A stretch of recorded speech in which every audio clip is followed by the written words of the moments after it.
नमस्कार, देश न्यूज देख रहे हैं आप और मैं हूं आपके साथ दामिनी। बुलेटिन की शुरुआत करेंगे, उसके पहले नजर डालते हैं कुछ हेडलाइंस पर। हमास बोला विदेशी बंधक हमारे मेहमान। लेबनान के हिजबुल्लाह के ठिकानों पर अटैक, पुलिस ने नेतन्याहू से बात की।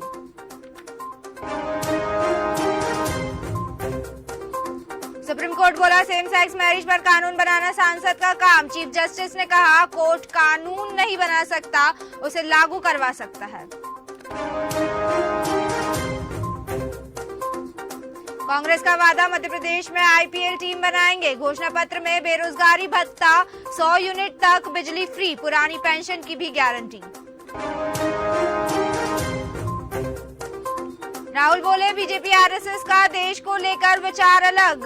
संघ मानता है देश को एक विचार एक संस्थान चलाए, हम इस सोच से खिलाफ। प्रधानमंत्री मोदी बोले दुनिया में एक नया वर्ल्ड ऑर्डर बन रहा, इसमें सबकी नजर भारत पर। जल्द ही हम दुनिया की टॉप 3 इकोनॉमी पावर में से एक होंगे। वही खबरों का सिलसिला शुरू करते हैं और सबसे पहले बात करते हैं उत्तराखंड की। उत्तराखंड में निवेश को रफ्तार देने के लिए मुख्यमंत्री पुष्कर सिंह धामी दुबई पहुंचे, जहां सीएम धामी के दुबई पहुंचने पर प्रवासी उत्तराखंडियों ने जोरदार स्वागत किया। इस बार मुख्यमंत्री के साथ स्वास्थ्य मंत्री डॉक्टर धन सिंह रावत भी गए हैं और सीएम दुबई के बाद आबू धाबी भी जाएंगे, जहां अपने 3 दिवसीय दौरे के दौरान सीएम भारतीय उद्योग समूह और विदेशी उद्योगिकों धारणाओं के उत्तराखंड में निवेश पर चर्चा करेंगे और दोनों जगहों से उत्तराखंड सरकार को लगभग 8,000 करोड़ रुपए के निवेश के लिए करार होने की उम्मीद है। वहीं मुख्यमंत्री पुष्कर सिंह धामी ने दुबई पहुंचने पर हुए भव्य स्वागत के लिए सभी का आभार व्यक्त किया है। आज इतनी बड़ी संख्या में आप सब लोग यहाँ पर पधारे हैं, ये इस बात का प्रमाण है। और जिस प्रकार से मंच पर और जब हम लोग आज यहाँ पहुंचे हैं, दिन में जैसे ही हम यहाँ पहुंचे, आज हवाई अड्डे पर, उसके बाद होटल में, उसके बाद यहाँ पर, तो ऐसा लग रहा है कि मुझे ऐसा लग ही नहीं रहा है कि मैं यहाँ दुबई में हूँ। सच बताऊं तो मुझे ऐसा लग रहा है कि मैं उत्तराखंड में ही हूँ। जहां एक तरफ जिला नैनीताल में डेंगू ने अपने पांव पसारने शुरू कर दी है, तो वहीं कालाडूंगी में भी डेंगू ने दस्तक दी है। कालाडूंगी सामुदायिक स्वास्थ्य केंद्र में भी डेंगू के मरीजों की संख्या में बढ़ोतरी हो रही है। अस्पताल में बुखार से पीड़ित मरीजों की संख्या ज्यादा है। वहीं चिकित्सा अधीक्षक डॉक्टर सुधीर कन्याल का कहना है कि अभी तक कुल 20 मरीज डेंगू के कालाडूंगी स्वास्थ्य केंद्र में मिले हैं, जिनका इलाज कालाडूंगी सामुदायिक स्वास्थ्य केंद्र में किया जा रहा है और कुछ मरीज सही होकर जा चुके हैं। वहीं डॉक्टर कन्याल ने जनता से अपील की है कि डेंगू से बचने के लिए लोग अपने आसपास साफ सफाई बनाए रखें और गंदा पानी इकट्ठा न होने दें, क्योंकि गंदे पानी में ही डेंगू का मच्छर पनपता है। यहाँ कालाडूंगी सीएचसी में 18-20 केस जो है डेंगू के आ चुके हैं और सभी यहीं ठीक हुए। हमने यहीं उनको एडमिट भी किया है, बाहर को किसी को भी भेजने की जरूरत नहीं पड़ी, रेफर नहीं किया है। रोज कितने केस आ रहे हैं सर? रोज ऐसा नहीं है, कभी कभी आ रहे हैं, रोज पर डे केस आ रहे हैं, ऐसा नहीं है। कभी 1-2 भी आ जा रहे हैं तो कभी नहीं भी आ रहे हैं। डेंगू के बचाव के मेन लक्षण ये है कि आपको जो है मच्छरों से बचाव करना है। उत्तराखंड के ब्रह्मपुरी में किराए के घर पर रह रही एक 21 वर्षीय युवती ने फांसी लगाकर आत्महत्या कर ली। बता दें, फांसी के फंदे पर लड़की को झूलता देखकर आसपास के लोगों ने मकान मालिक को सूचना दी। वहीं मकान मालिक ने ग्राम प्रधान और पुलिस प्रशासन को जानकारी दी। जानकारी मिलते ही ग्राम प्रधान प्रमोद पाल और सिडकुल पुलिस मौके पर पहुंची और फंदे पर लटकी 21 वर्षीय युवती को नीचे उतारा और मौके पर पुलिस ने शव को कब्जे में लेकर जिला अस्पताल पोस्टमार्टम के लिए भेज दिया है।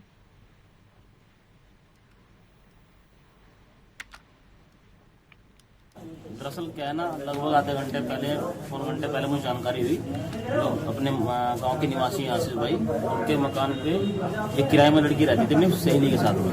तो वो सहेली 2-3 दिन से इससे अलग है, वो कहीं और रहती है अपनी बहन के साथ में, या उससे कोई घर में उससे कोई घटना जानकारी हुई है कि घटना हुई है तो वहाँ पे गई हुई है। तो ये लड़की अकेला रह रही थी यहाँ पे, तो आज जानकारी हुई कि इसकी इसने सुसाइड कर लिया अपना। तभी हमने संबंधित थाना जो हमारा सिडकुल है, एसओ सिडकुल साहब को अपना फोन किया, वो आए हमारे और प्रशासनिक लोग यहाँ मौजूद है। तो उसकी अंतिम ये पोस्टमार्टम की तैयारी चल रही है। पूरा मामला ये है कि 8 बजे करीब पुलिस को इन्फॉर्मेशन मिली कि ये एक युवती है जो कि ब्रह्मपुरी में रहने वाली है और यहाँ पे किराए पे रहती थी, जो मूल निवासी लखनऊ की है। इनका नाम है सलोनी और ये 21 वर्षीय महिला है। इनके पिता हैं श्री अजय। इन्होंने ब्रह्मपुरी में जहाँ पे किराए पे रहती थी यहाँ पे फांसी लगा के आत्महत्या कर दी। ये सुबह से इनका दरवाज़ा बंद था और करीबन 8 बजे यहाँ पे आस-पास गतिविधि नहीं देखी तो पाई और देखा तो लड़की ने फांसी लगा के आत्महत्या कर ली थी। उसके बाद पुलिस को करीबन 8 बजे इन्फॉर्मेशन दी, उसके बाद पुलिस आई है। रुद्रप्रयाग के श्री तुंगनाथ मंदिर में बर्फबारी के बीच कलश स्थापना और मंदिर के जीर्णोद्धार का कार्य संपन्न हुआ।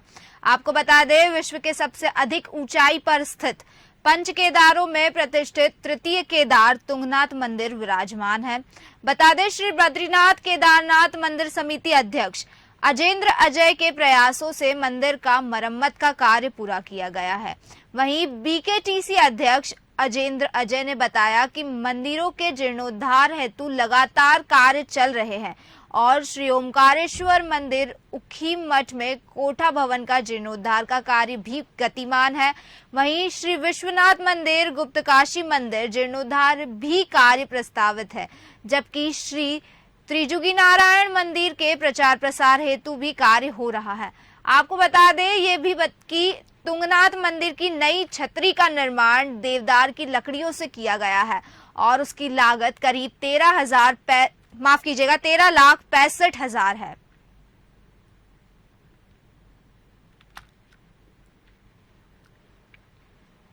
उत्तराखंड के नैनीताल में एक वाहन दुर्घटनाग्रस्त हो गया। दरअसल एक वाहन अनियंत्रित होकर गहरी खाई में गिर गया, जिसमें सवार चालक की मौत हो गई, जिसके बाद पुलिस को सूचना दी गई। वहीं पुलिस एसडीआरएफ की टीम के साथ मौके पर पहुंची और शव को रेस्क्यू किया गया। बता दें, ट्रक पिथौरागढ़ से हल्द्वानी जा रहा था।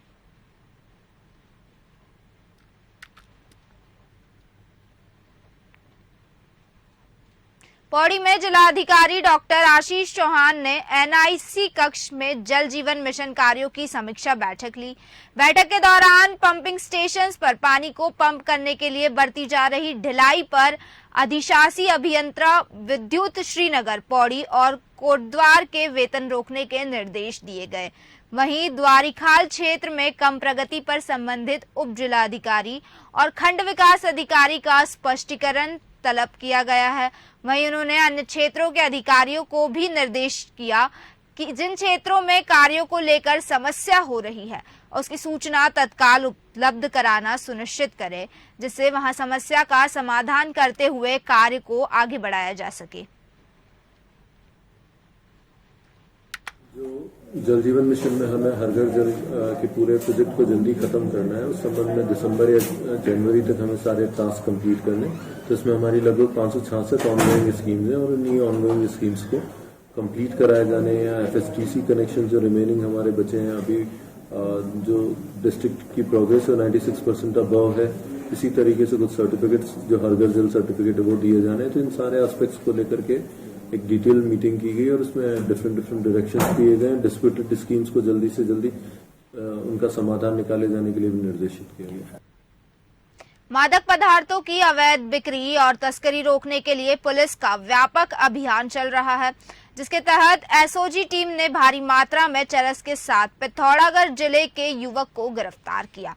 पुलिस उपाधीक्षक शिवराज सिंह राणा ने मामले का खुलासा करते हुए बताया कि कापकोट थाना क्षेत्र में एसओजी प्रभारी एसआई प्रहलाद सिंह के नेतृत्व में शांति सुरक्षा व्यवस्था और मादक पदार्थों की अवैध बिक्री साथ ही तस्करी रोकने को चेकिंग चल रही थी।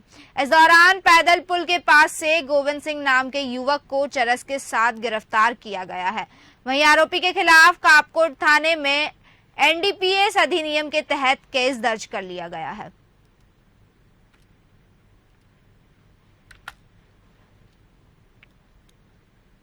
खबर सिंगौड़ी के बड़ेगांव से है, जहां बड़ेगांव जिले के सांसद नकुलनाथ ने भाषण के दौरान अमरवाड़ा विधानसभा से कांग्रेस प्रत्याशी की घोषणा कर दी है। उन्होंने कहा कि राजा कमलेश प्रताप शाह होंगे अमरवाड़ा विधानसभा के प्रत्याशी। बता दें कि कांग्रेस की दूसरी लिस्ट निकलने से पहले ही सांसद नकुलनाथ ने ये घोषणा कर दी थी, जबकि अभी लिस्ट में नाम नहीं आया है। कि इस आम सभा में मेरे साथ मंच पर उपस्थित हमारे स्थानीय विधायक और आने वाले विधानसभा के प्रत्याशी मेरे भाई कमलेश शाह जी, आशीष जैन जी, राजू शुक्ला जी, बलराम गांव। बुरहानपुर जिले में रेलवे के सेक्शन इंजीनियर और ट्रैकमैन के बिना टेंडर के 42 टन लोहा बेचने का मामला सामने आया है। आरपीएफ के आईजी अजय सदानी जांच करने बुरहानपुर पहुंचे। आईजी ने कहा सिस्टम में कहां कमी रही उसकी जांच की जा रही है, जो भी दोषी होगा उसे बख्शा नहीं जाएगा। वहीं आरपीएफ ने काफी सक्रियता से इस मामले में काम किया है, फिर भी जो भी दोषी होगा उसे बख्शा नहीं जाएगा और उसके खिलाफ कार्रवाई की जाएगी।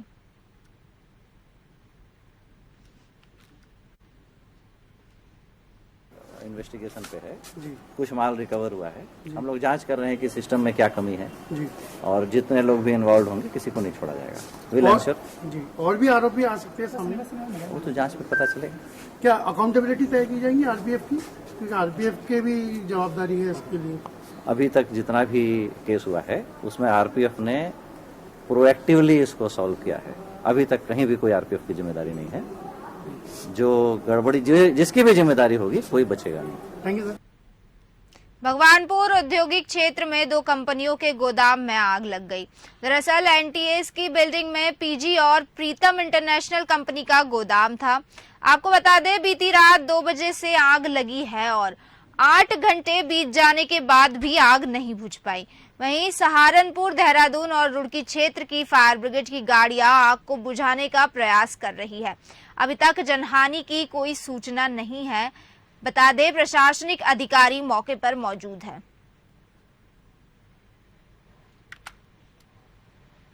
यहाँ पे 2 कंपनियों के वेयरहाउस और 1 कंपनी का प्रोडक्शन यूनिट है। लगभग 3 बजे रात्रि को आग की सूचना प्राप्त हुई थी। उसके पश्चात हमारे लगभग फायर टेंडर 10 अरेंज किए गए और लगभग 80% आग पर काबू पा लिया गया है। जनहानि कोई भी नहीं हुई है अभी तक और सभी चारों तरफ से हमने कॉर्डन ऑफ कर दिया है। ऐसी जो भी असुरक्षित जगह है उस पर खाली करा दी गई है।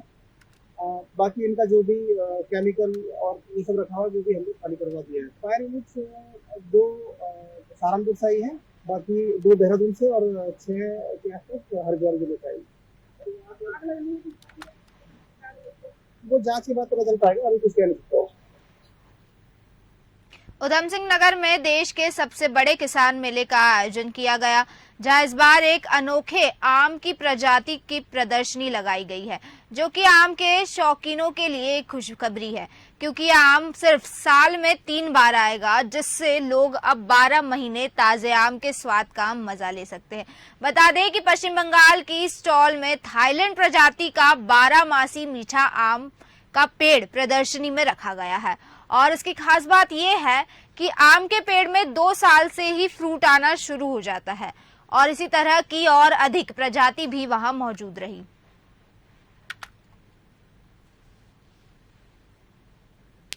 द्वारा जो लगाया जाता है इस साल में 2 बार लगता है।